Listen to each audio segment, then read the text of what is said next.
Hi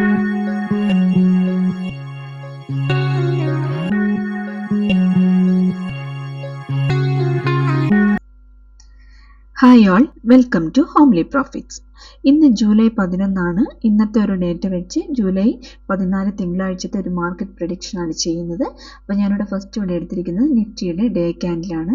അപ്പോൾ ഇന്നത്തെ നിഫ്റ്റിയുടെ ക്ലോസിംഗ് വന്നിരിക്കുന്നത് ഒരു നല്ലൊരു ബെയറിഷ് ആയിട്ടാണ്.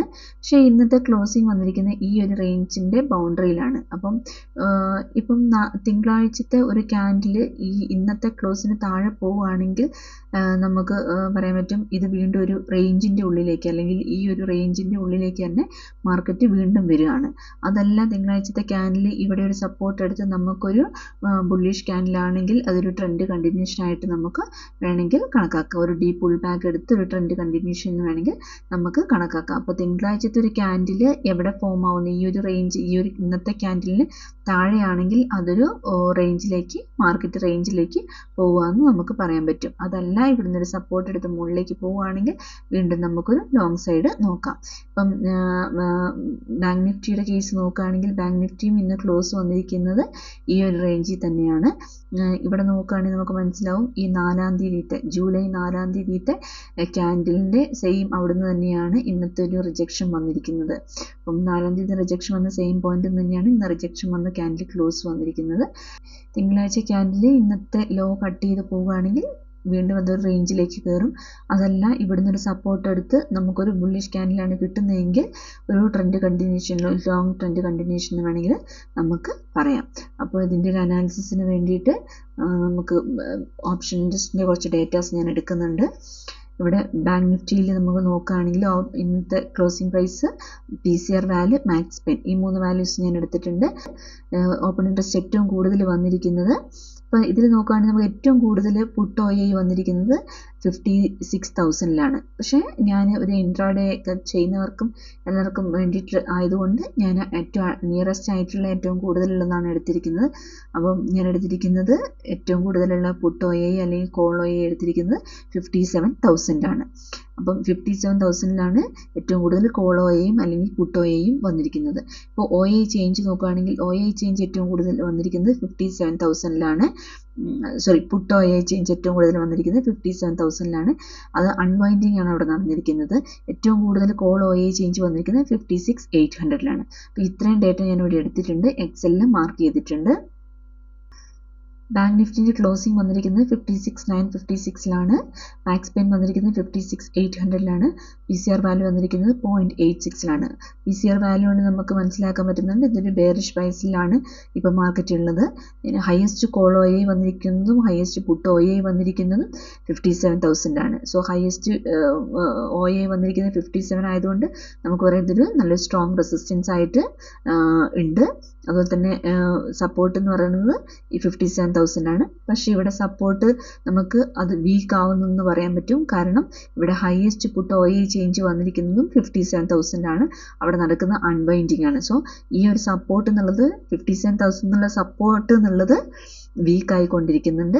അതുപോലെ തന്നെ ഹയസ്റ്റ് കോൾ OI ചേഞ്ച് വന്നിരിക്കുന്നത് 56,800-ലാണ്.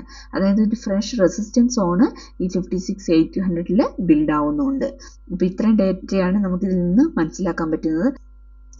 അപ്പോൾ നമുക്ക് ചാർട്ട് നോക്കുകയാണെങ്കിൽ നമുക്ക് മനസ്സിലാവും ഏറ്റവും കൂടുതൽ 50 മിനിറ്റ്സിൻ്റെ ക്യാൻഡിലാക്കിയിട്ടുണ്ട്. 50 മിനിറ്റ്സിൻ്റെ ക്യാൻഡിലിൽ ഏറ്റവും കൂടുതൽ ഓപ്പൺ ഇൻട്രസ്റ്റ് വന്നിരിക്കുന്നത്, കോൾ ഓപ്പൺ ഇൻട്രസ്റ്റ് വന്നിരിക്കുന്നത് 57,000-ലാണ്. അപ്പോൾ 57,000-ആണ് നല്ലൊരു കീ റെസിസ്റ്റൻസ് ആയിട്ടുള്ളത്. പിന്നെ ഒരു ഫ്രഷ് റെസിസ്റ്റൻസ് സോണ് വന്നിരിക്കുന്നത് ഈ 56,800-ലാണൊരു ഫ്രഷ് ആയിട്ടുള്ള ഒരു റെസിസ്റ്റൻസ് സോണ് വന്നിരിക്കുന്നത്. അപ്പം 56,800-ൽ ഒരു പുതിയൊരു ഫ്രഷ് റെസിസ്റ്റൻസ് സോണ് വന്നിട്ടുണ്ട്. ഇനിയിപ്പോൾ സപ്പോർട്ട് സോൺ നോക്കുകയാണെങ്കിൽ നല്ലൊരു സപ്പോർട്ട് സോൺ വരുന്നത് ഈ 56,500-ലാണ് നല്ലൊരു സപ്പോർട്ട് സോൺ വരുന്നത്. നമുക്ക് ഇതിൽ നല്ലൊരു സപ്പോർട്ട് സോൺ വരുന്നത് 56,500-ലാണ്. ഇപ്പോൾ ചാർട്ടിൽ നമുക്ക് ഇവിടെ ഒരു സപ്പോർട്ട് സോൺ വരുന്നുണ്ട്, ഇവിടെ ഒരു സപ്പോർട്ട് സോണും വരുന്നുണ്ട്.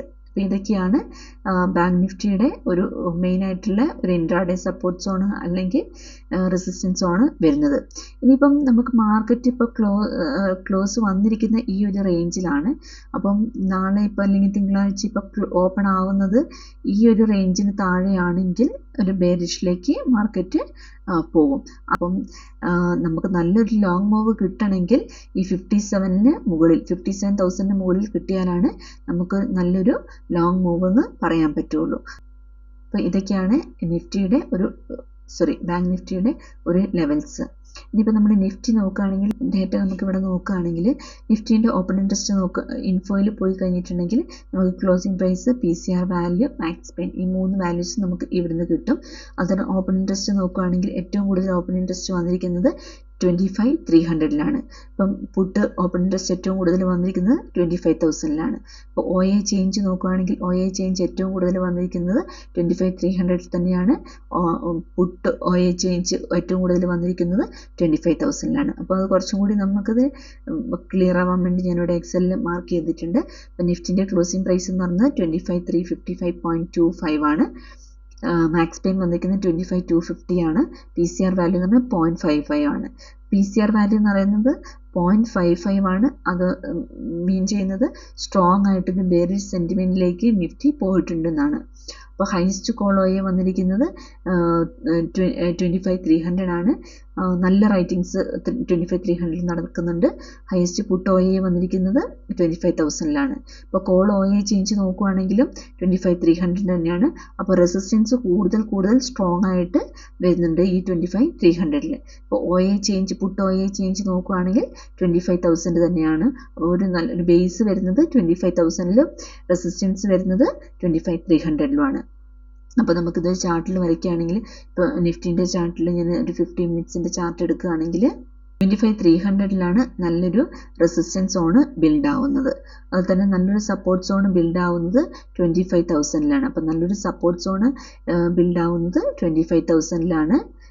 25,000-ലാണ് നല്ലൊരു റെസിസ്റ്റൻസ് സോൺ ബിൽഡ് ആവുന്നത് 25,300-ലാണ്. ഇപ്പോൾ ഇവിടെ നോക്കുകയാണെങ്കിൽ നമുക്ക് മനസ്സിലാവും ഇവിടെ 25,200 റേഞ്ചിൽ, ഈ ഒരു റേഞ്ചിൽ നമുക്കൊരു പുതിയൊരു റെസിസ്റ്റൻസ് സോൺ, അതായത് ഇന്നത്തെ മാർക്കറ്റ് നോക്കുകയാണെങ്കിൽ ഇവിടെ ഒരു റെസിസ്റ്റൻസ് സോൺ 25,200 റേഞ്ചിൽ നമുക്കൊരു റെസിസ്റ്റൻസ് സോൺ ഉണ്ട്. അപ്പം ഈ ഒരു റേഞ്ച് കട്ട് ചെയ്ത് കഴിഞ്ഞാൽ പിന്നെ അടുത്ത നല്ലൊരു റെസിസ്റ്റൻസ് സോൺ വരുന്നത് 25,300-ലാണ്.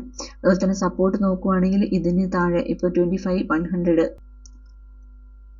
സപ്പോർട്ട് സോൺ നോക്കുകയാണെങ്കിൽ ഇവിടെ നമുക്കൊരു സപ്പോർട്ട് സോൺ കിട്ടും. ഇപ്പോൾ 25,100 ഈ ഒരു റേഞ്ചിൽ നമുക്കൊരു സപ്പോർട്ട് സോണും കിട്ടും.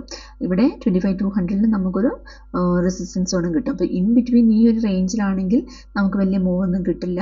അതല്ല 25,200-ന് മുകളിൽ കിട്ടുകയാണെങ്കിൽ നമുക്കിവിടെ 25,300 വരെ നമുക്ക് ഒരു മൂവ് കിട്ടും. അതുപോലെ തന്നെ ഇതിന് താഴെയാണ് ഓപ്പണിംഗ് വരുന്നത് എങ്കിൽ പിന്നെ അടുത്ത നല്ലൊരു സപ്പോർട്ട് എന്ന് പറഞ്ഞാൽ 25,000-ആണ്. അപ്പോൾ ഈ 25,000-ലേക്ക് നല്ല ഡിസ്റ്റൻസ് ഉണ്ട്. അപ്പം നല്ലൊരു ഷോർട്ട് മൂവിനുള്ള സ്പേസ് നമുക്ക് ഇവിടെ കിട്ടും. അപ്പോൾ ഇതൊക്കെയാണ് ഇന്നത്തെ ഒരു വാല്യൂ വെച്ചിട്ട് തിങ്കളാഴ്ചത്തെ ഒരു മാർക്കറ്റ് പ്രഡിക്ഷൻ നമുക്ക് ചെയ്യാൻ പറ്റുക. ഇൻട്രാഡേക്ക് പറ്റിയ ഒരു സപ്പോർട്ട് ആൻഡ് റെസിസ്റ്റൻസ് ആണ് ഞാൻ മെയിനായിട്ട് ഇവിടെ വരച്ചിട്ടുള്ളത്. Okay, thank you.